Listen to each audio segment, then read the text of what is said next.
At 10 p.m., a man picks up his phone and sets an alarm. The label is simple. Go to sleep.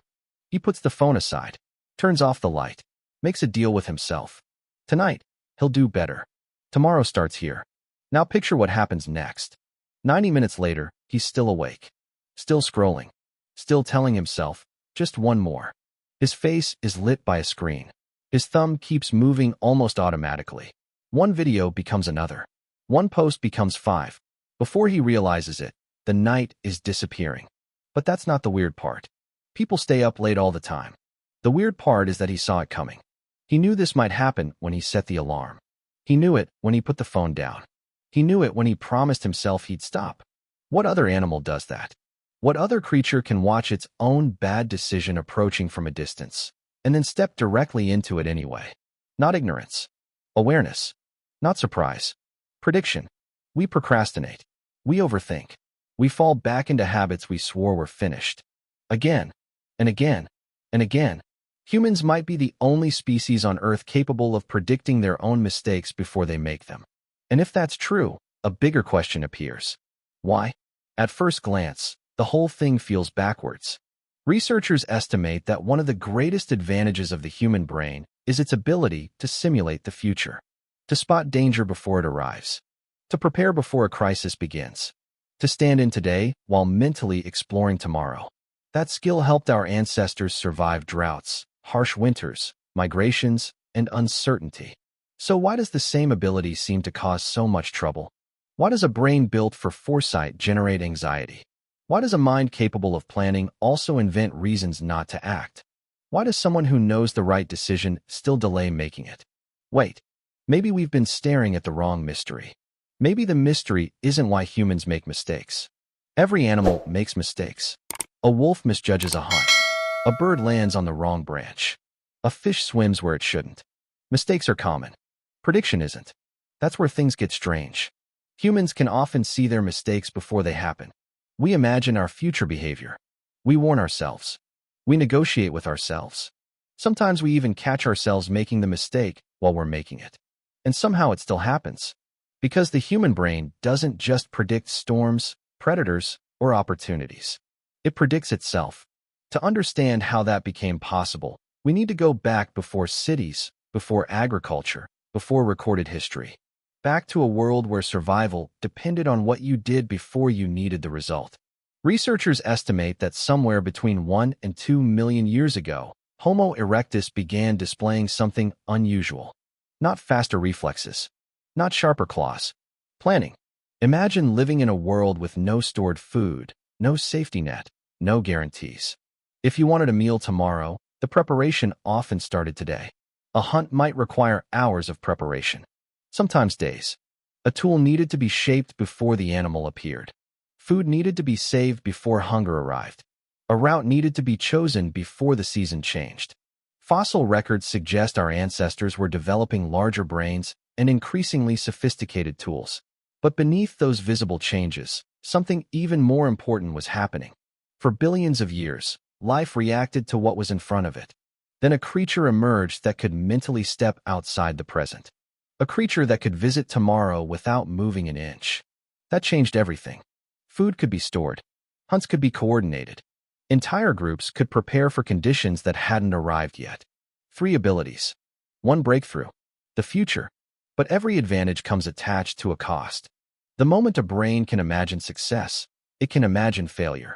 The moment it can predict opportunity, it can predict disaster. The ability that would eventually build civilization started as something much simpler. The ability to live inside tomorrow before tomorrow existed. Imagine a community living on an open grassland in a cold climate. Winter hasn't arrived yet.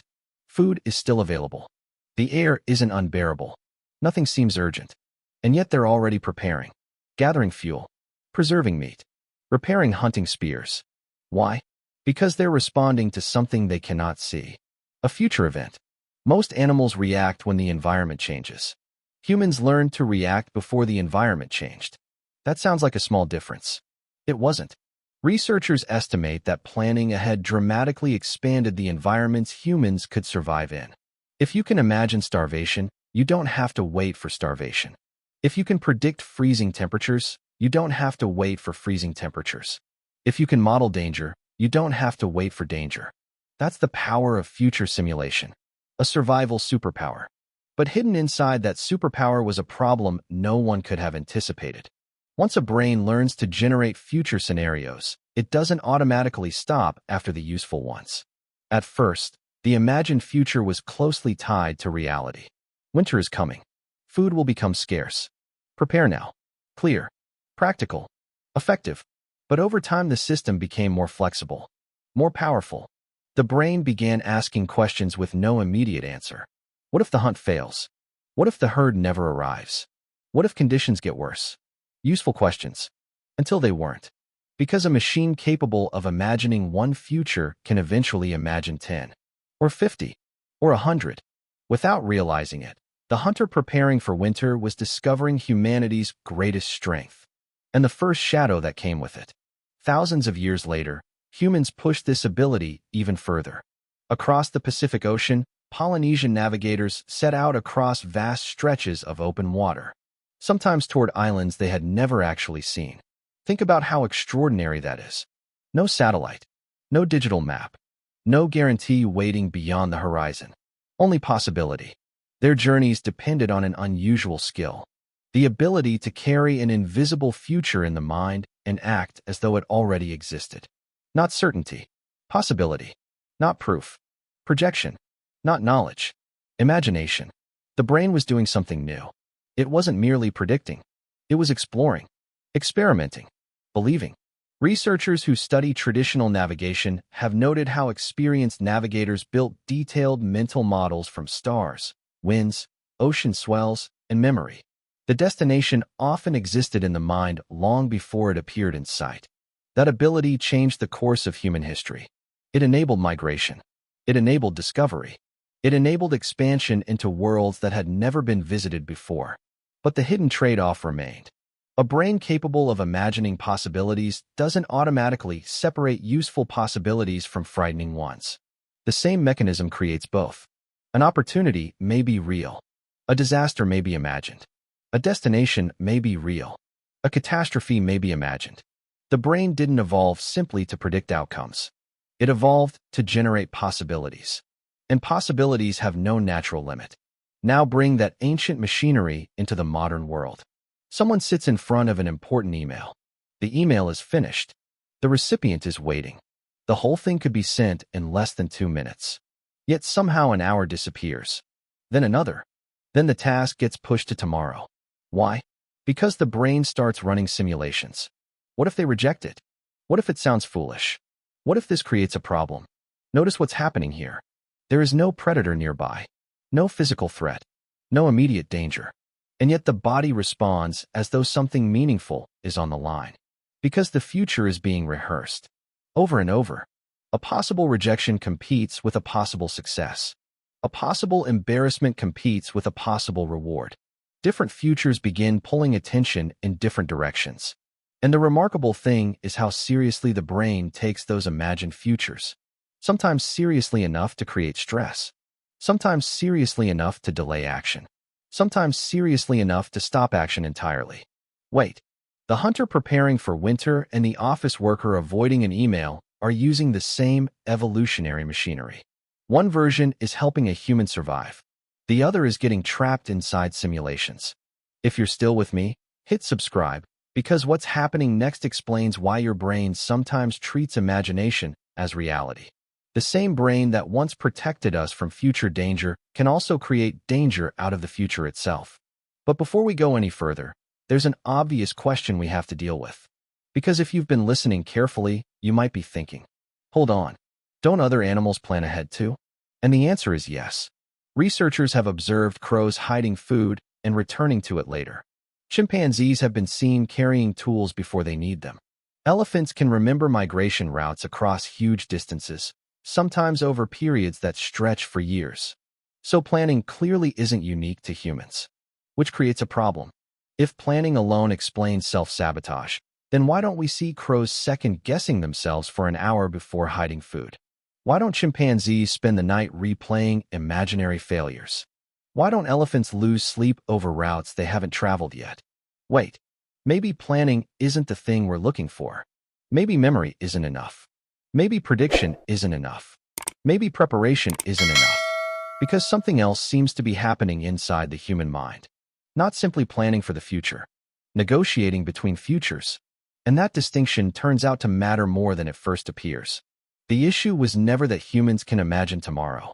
The issue is that humans can imagine dozens of tomorrows at the same time. For a long time, people searched for a simple explanation. Maybe we're lazy. Maybe we're weak. Maybe we just lack discipline. Maybe we need stronger willpower. Those explanations sound satisfying. They're also incomplete. Imagine for a moment that self-sabotage isn't a malfunction. Imagine that it isn't evidence that something inside you is broken. Imagine that it's a side effect of how the system was designed. Here's the deeper idea. Your brain isn't working for one version of you. It's working for several. Present you wants comfort. Future you wants progress. Social you wants acceptance. Fearful you wants protection. And each of those versions is trying to influence what happens next. Each one has priorities. Each one has concerns. Each one has its own vision of the future. Think about the person who keeps scrolling even though they know they should sleep. From the outside, it looks irrational. From the inside, it looks different. Present you gets a reward immediately. Future you pays the bill tomorrow. Neither side is crazy. Neither side is defective. They're simply optimizing for different outcomes. That's the key insight. The battle isn't between intelligence and stupidity. It's between competing futures.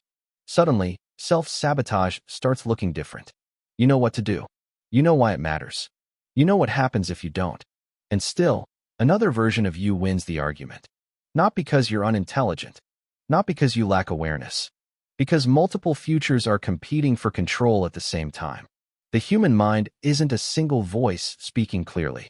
It's more like a crowded room full of voices, all trying to vote on what happens next. A parliament of futures. So what does that mean for you? It means the next time you procrastinate, you might look at the situation differently. The next time you fall back into an old habit, you might look at it differently. The next time you know exactly what you should do and somehow don't do it, you might look at it differently. Not weakness. Conflict. Not stupidity. Competition. Not failure. Negotiation. Because inside your head, multiple possible futures are constantly competing for your attention. One future offers comfort. One future offers achievement. One future offers safety. And the uncomfortable truth is that every one of them makes a convincing argument. Imagine carrying all of those possibilities around with you every day. Imagine being able to mentally visit outcomes that haven't happened yet. Imagine trying to choose between them. That's not a flaw. That's an extraordinary burden. But it's also an extraordinary capability. The future has power because your brain can experience it before it arrives. When you worry, you're simulating futures. When you prepare, you're simulating futures. When you hesitate, you're simulating futures. Same machinery, different destinations. So if you've ever been frustrated by your own contradictions, remember this. You're experiencing something that almost no other creature on Earth appears capable of experiencing. Your inner conflict exists because your mind reaches beyond the present moment. Now think back to that man lying awake after promising himself he would sleep. At first, the story seemed simple. Bad decision. Poor discipline. End of explanation. But now it looks different. Much different. He wasn't simply wasting time. He was caught in a struggle between competing versions of himself. One future wanted rest. One future wanted stimulation. One future wanted the small reward available right now. And for a while, the immediate reward won. That may sound ordinary, almost trivial, but hidden inside that ordinary moment is something remarkable. For more than 4 billion years, life on Earth existed almost entirely inside the present. Eat, move, hide, survive. Then, somewhere along the way, a species emerged that could mentally step beyond the present. A species that could rehearse tomorrow before tomorrow existed. A species that could imagine success before success arrived. And imagine failure before failure arrived. The gift and the burden arrived together.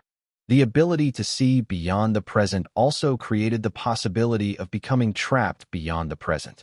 Wait, maybe self-sabotage was never the opposite of intelligence. Maybe it's one of the prices intelligence asks us to pay.